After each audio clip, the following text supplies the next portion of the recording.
ahora, de primera mano.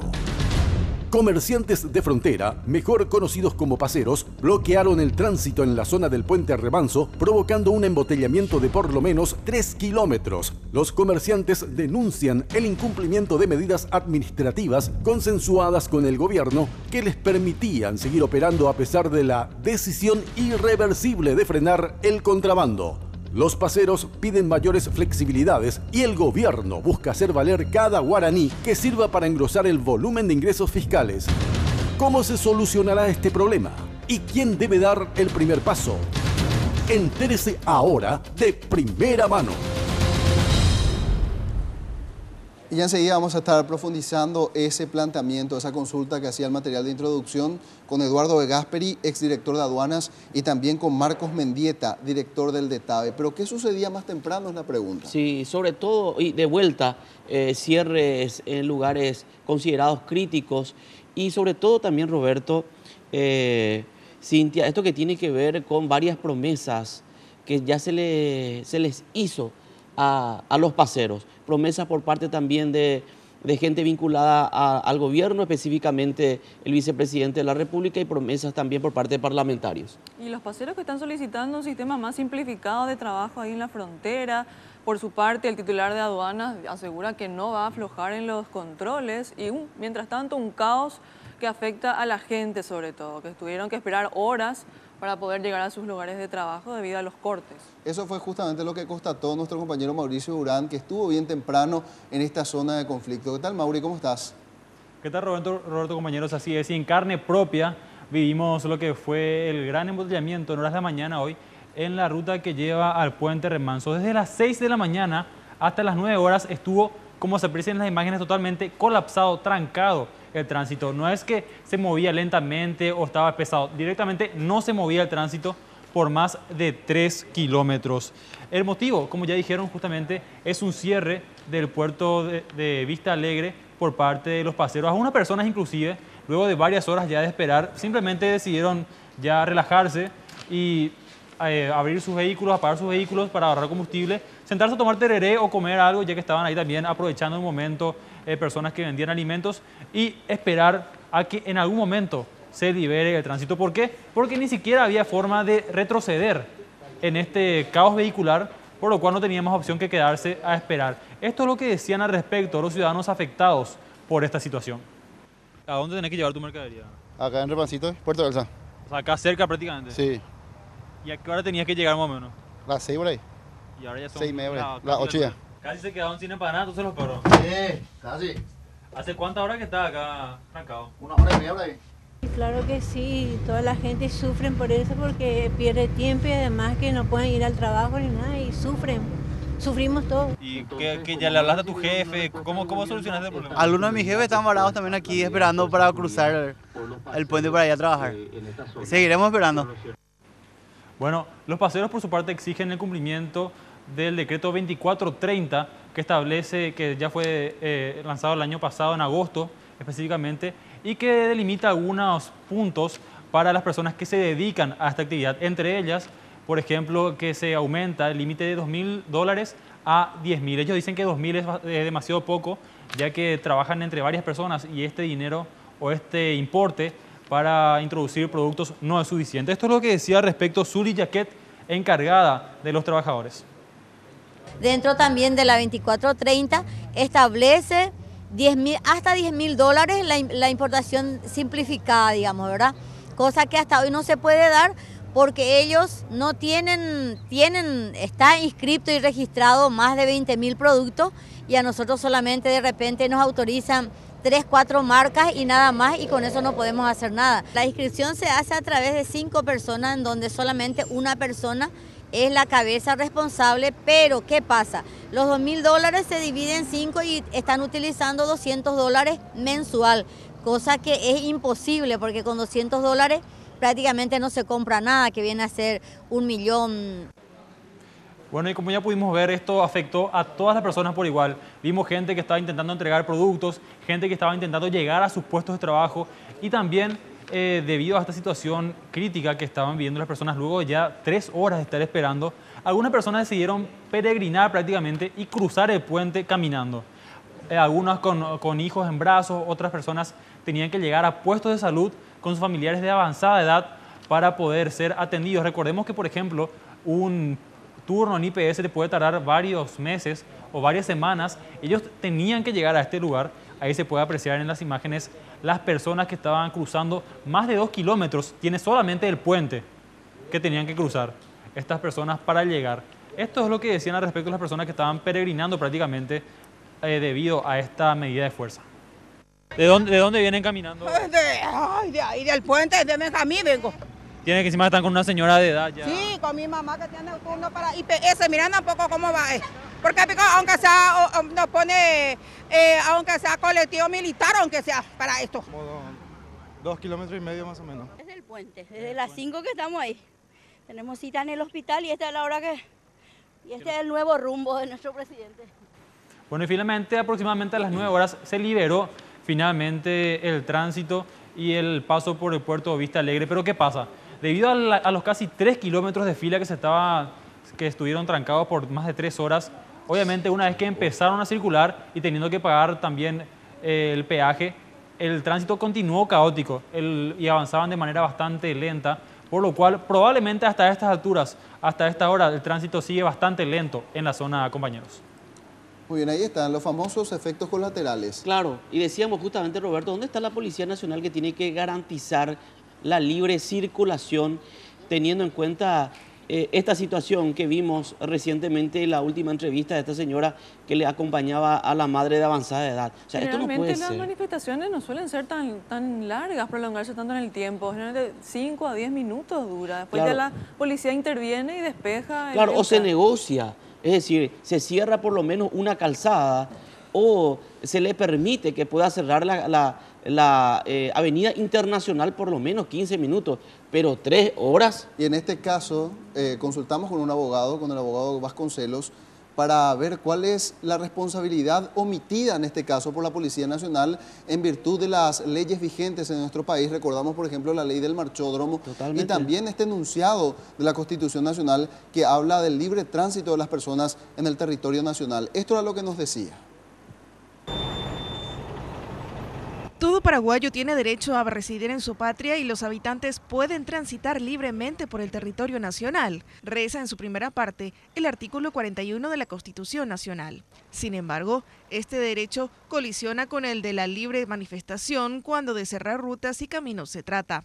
Según el abogado Jorge Vasconcelos, precisamente la ley 1066/97, también conocida como ley del marchódromo, establece claramente las reglas a seguir para garantizar el derecho de quienes desean manifestarse, así como el de quienes deben circular. Que en su artículo 15 dice expresamente: ninguna reunión o manifestación pública podrá bloquear puentes, vías férreas, ni rutas o caminos públicos.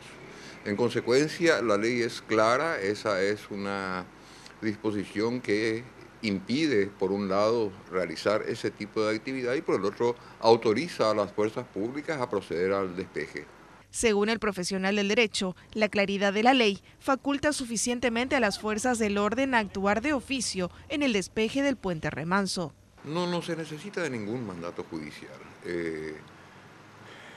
Cuando se violan las normas de convivencia establecidas por la ley, no debe aguardarse un mandato judicial, salvo que el mandato judicial refiera a la detención de personas que no se encuentran sorprendidas en flagrante comisión de un hecho punible. Sin embargo, esta ni otras leyes establecen que el cierre de rutas y caminos se constituya en un delito, por lo cual tampoco corresponde la detención de quienes infrinjan la ley. El bloqueo de rutas no es un hecho punible, es un ilícito establecido en la ley, pero no tiene una sanción penal. La ley 1066 también es clara al mencionar que la realización de toda manifestación debe ser comunicada previamente a la Policía Nacional, precisamente con el fin de garantizar que la acción no afecte el derecho de terceros.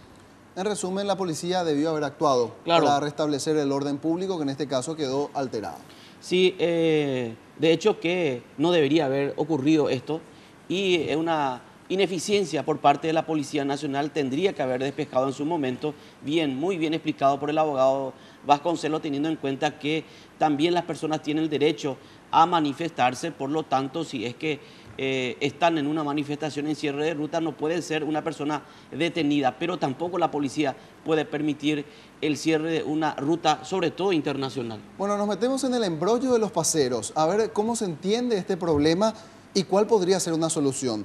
Ya están con nosotros, como decíamos antes, Eduardo de Gasperi, ex director de aduanas. ¿Qué tal? ¿Cómo está, abogado? Buen día a toda la teleaudiencia. Y también Marcos Mendieta, director del DETAVE, que esta mañana tuvo mucho trabajo seguramente. Sí, buen día.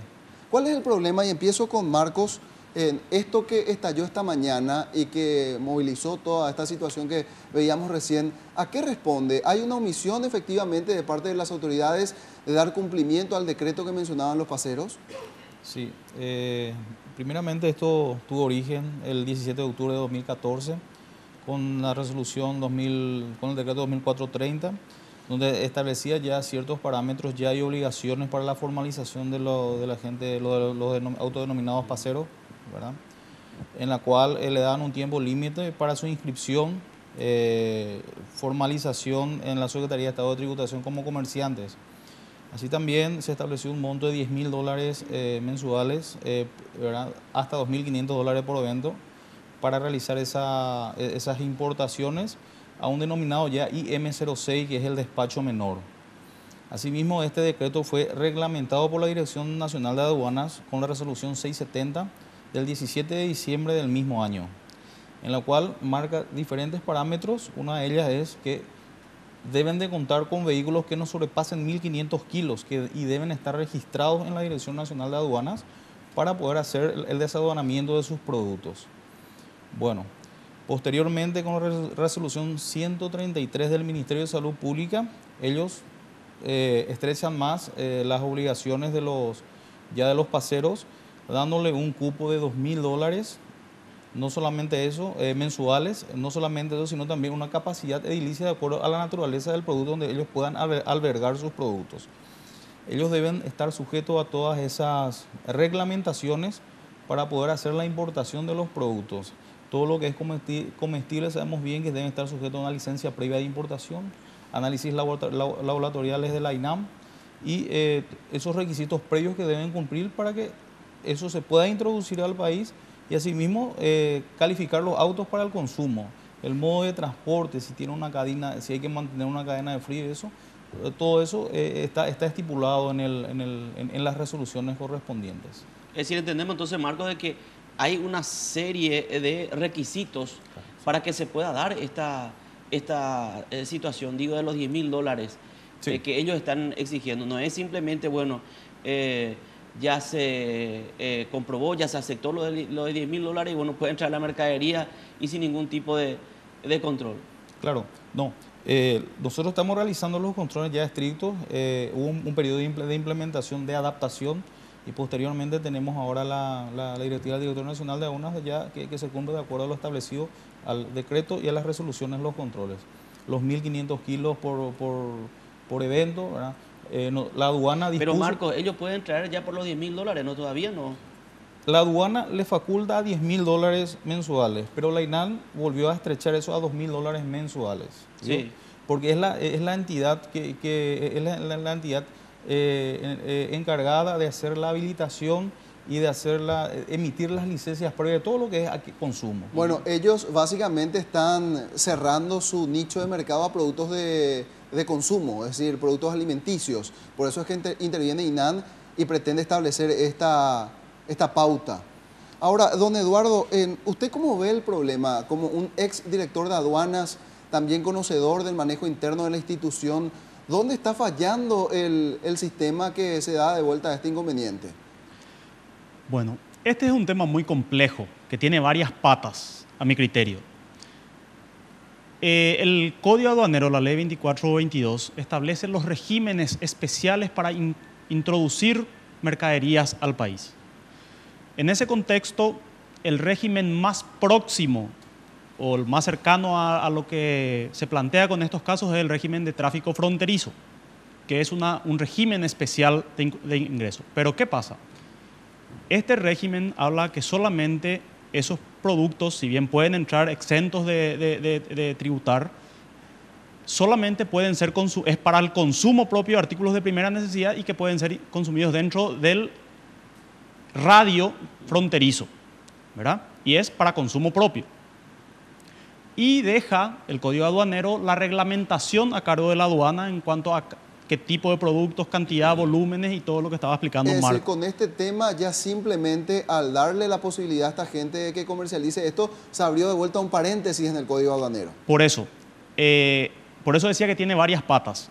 Este es un tema, si yo soy de formación abogado, si nosotros vamos a hacer un análisis estrictamente legal, tampoco ese régimen se adecua al tipo de operaciones que hacen esta gente, ¿verdad?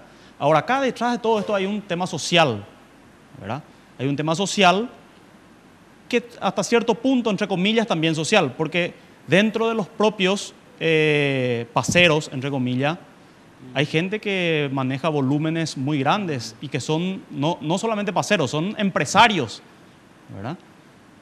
Probablemente un tema es la gente que pasa para vender 2 o 3 cositas y hay gente que hace pasar semirremolques de mercaderías, ¿verdad? Entonces, esta gente, a mi criterio, tendría que estar formalizada y trabajar como operan todos los otros grandes importadores, ¿verdad? Y sometido a las mismas reglas, o si no estamos creando desigualdad de condiciones y en muchos casos también, lógicamente, existen mecanismos de protección a la industria nacional.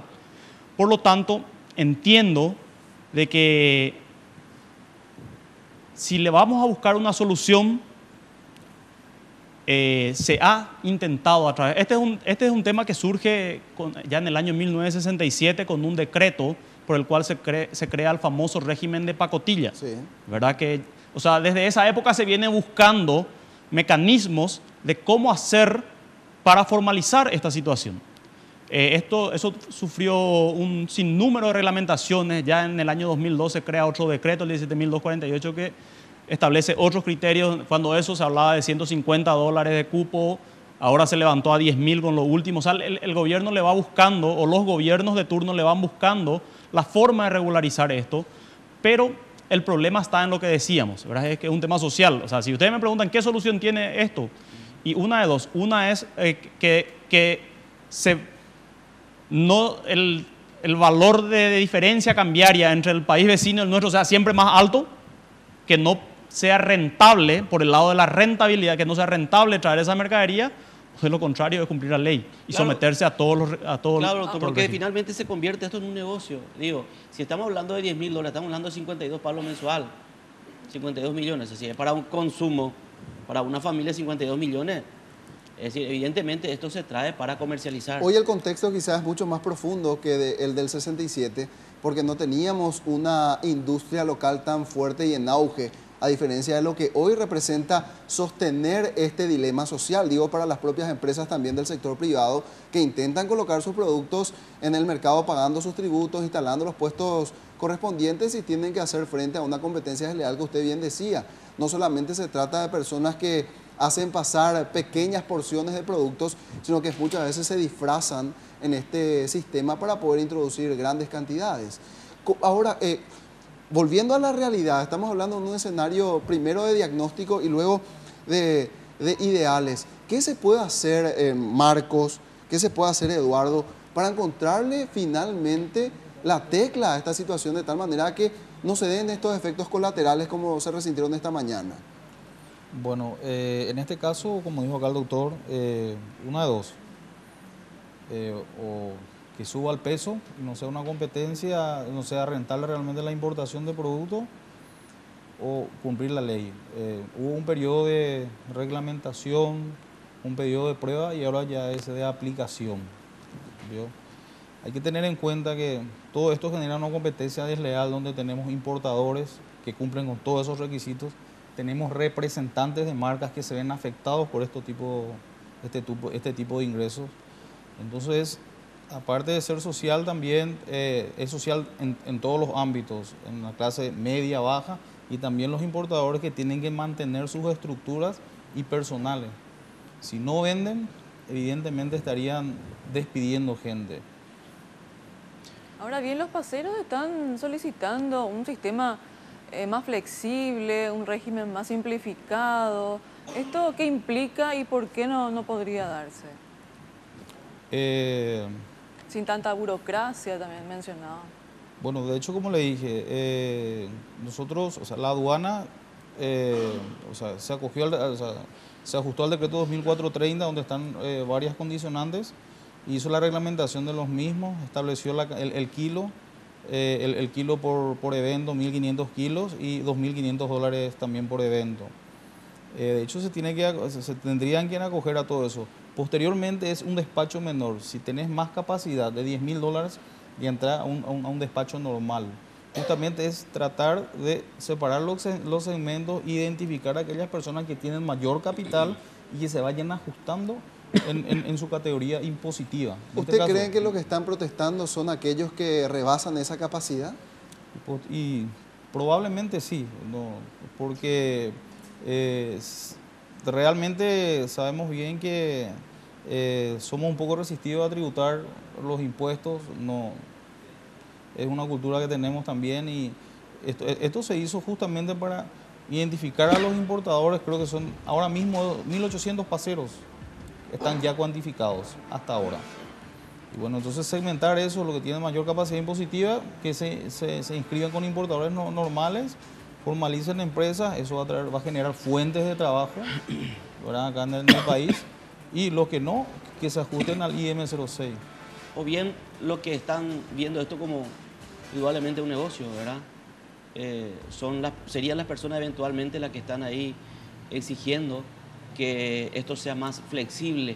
De hecho, tanto la consulta iba para usted, doctor, como así también para Oscar. ¿Ustedes creen de que el Estado tiene que ser un poco más fuerte?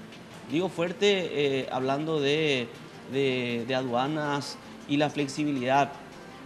En cuanto si ahora están exigiendo $10.000, y esto en definitiva es un negocio. Es un negocio, ¿por qué? Porque se venden productos por doquier y en cualquier parte, en la capital y el departamento central, y eso es notorio. Uno puede recorrer y ve que se está vendiendo en la calle. ¿En qué está fallando el Estado? Bueno, realmente, ampliando un poco lo que decía Marcos, a mi criterio, esta administración actual de aduana, este gobierno, flexibilizó todo lo que pudo flexibilizar dentro del marco legal para facilitarles la situación a esta gente. Inclusive, como les decía en un principio, con cierta posibilidad de atacar inclusive la legalidad del tema, ¿verdad?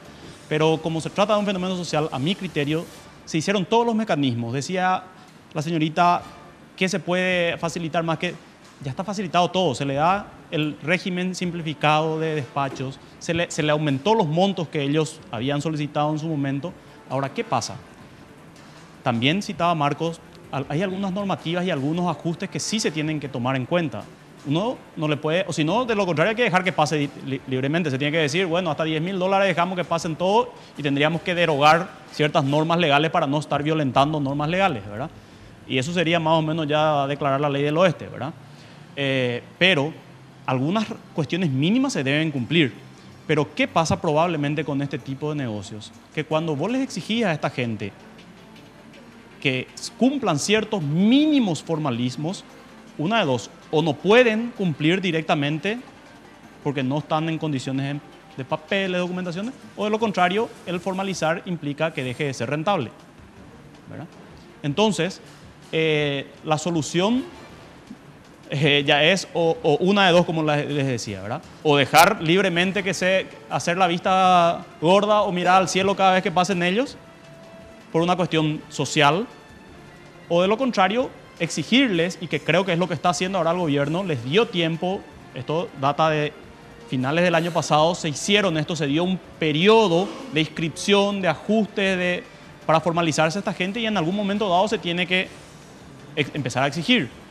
A lo mejor hoy, por una cuestión social, nos cierran la ruta, volvemos a flexibilizar, decimos dentro de 4 meses vamos a exigir y dentro de 4 meses van a volver a cerrar el puente. O sea, porque no están en condiciones de someterse a esos mínimos requerimientos que se deben garantizar para, primero, garantizar una competencia sana dentro del mercado, y segundo, para también, cuando se tratan de productos alimenticios, garantizar que nuestra gente realmente, como decía Marcos, no reciba un producto ya dañado por la falta de cumplimiento de ciertas normativas básicas sanitarias, ¿verdad? Sabemos que desde aquel tiempo a hoy, los productos de Argentina, principalmente productos de consumo de primera necesidad, siguieron introduciéndose en el mercado.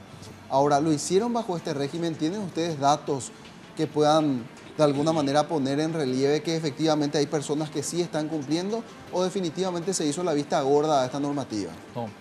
En el proceso de implementación y de reglamentación del decreto 2430 se generó un formulario manual denominado F8. Mientras el F8 estaba en proceso, se cobraban tributos a través de eso, en el cual se hizo una cuantificación de la cantidad de gente que se inscribió por ese proceso, que fue una vía de blanqueo para la aduana. Hoy podemos decir que estamos hablando de 1.800 paseros, gracias a ese documento intermedio, digamos. Claro que antes era una cifra indeterminada, no se conocía. No sabíamos. Mediante el proceso de la inscripción en ese formulario de F8, se pudo hacer el conteo de la gente. Estamos hablando de 1.800, lo que hoy día están en el IM06, ¿vio? Muchos, no están los 1.800 como pequeños importadores, pero hay registros de que una gran cantidad de gente está inscrita en ese contexto. ¿Qué pasa ahí? La resolución del Ministerio de Salud les obliga a ellos a tener una capacidad edilicia acorde a las mercaderías que ellos van introduciendo, sean enlatados, sean refrigerados, y están sujetos a controles rutinarios en cualquier momento. Que eso último es una garantía en realidad para el consumidor, claro. Una garantía de calidad, también hay que mirarlo desde esa perspectiva. Claro, y también ellos, yo tengo entendido ya, porque hay muchos representantes de marca, de varios productos, nos están dando, todas las marcas. Escuché ahí en un momento que decían, no podemos traer todas las marcas, pero si hay ya un representante que está inscrito en el registro de marca como importador y distribuidor, son cosas que evidentemente no van a permitir ni van a emitir una licencia previa para que Juan González traiga ese producto. Si ya hay un representante y distribuidor que cumplió con todas las obligaciones legales y tributarias para poder hacerse de la marca y poder distribuir y representar dentro del país. Esas son las condicionantes que de repente limitan la cantidad de mercadería por un lado, y por el otro lado estamos hablando de $2.000 que ellos pusieron. No tengo entendido muy bien por qué ellos pusieron ese valor, pero es así. Pero son los encargados en lo que es consumo, la INAM, de poder hacer los reglamentos necesarios. Ya. Doctor, ¿esto no es una sutil manera de legalizar el contrabando? Y es lo que decía hace rato, ¿verdad? Es buscarle un mecanismo. Yo creo que se está buscando un mecanismo de cómo salvar una cuestión social dándole vuelta a la norma legal, ¿verdad? Claro, pero eso es irreal en el sentido de que estamos hablando del tema social, que es un poco lo que ataja y en donde el Estado está ahí como que no sabiendo qué hacer. ¿Por qué? Porque si se convierte en un problema social, es como que ir contra esa situación tan débil y que uno tiene que cuidar permanentemente. Pero muchas de las personas que están allí es bien sabido también de que no son gente de extrema pobreza. Totalmente, así mismo es. Por eso yo decía, se puede, probablemente el espíritu de la normativa, cómo se concibió esta última, facilita para esa gente. Pero el problema es que si eso no se aplica en regla, pasa lo mismo, porque esa misma gente que se inscribe, que tendría que meter por $10.000, a lo mejor buscando otros mecanismos está metiendo por valor de 100.000 o 50.000. Entonces, toda la normativa y todo lo que se avanzó nos sirve de mucho, porque a la hora de la práctica realmente se vulneran todas esas normas que dicen. Dicen que la mejor ley es la que se cumple, no la que se escribe. Muy bien, muchas gracias, doctor Eduardo de Gasperi, por su visita, por estar aquí en el programa. Gracias a ustedes. Y como última reflexión nomás le quería decir es de que nada justifica, ningún reclamo justifica violentar los derechos de otra gente. Veíamos una pobre señora que tuvo que caminar casi 3 kilómetros porque tenía una cita en un hospital, y esta gente no tiene el derecho de perjudicarle el derecho a otra gente. Sin dudas. Don Marcos Mendieta, gracias. Bueno, ahí está, sigue el dilema. Esto quedó abierto porque al fin y al cabo de todo esto que discutimos, la solución debe ser nuevamente política. en el sentido de que las autoridades deben hacer cumplir la determinación y si es que están abiertos a jugar con las normas, así como nos dio a entender Eduardo de Gasperi, rayando la ilegalidad, tendrán que hacerse cargo también de esa situación.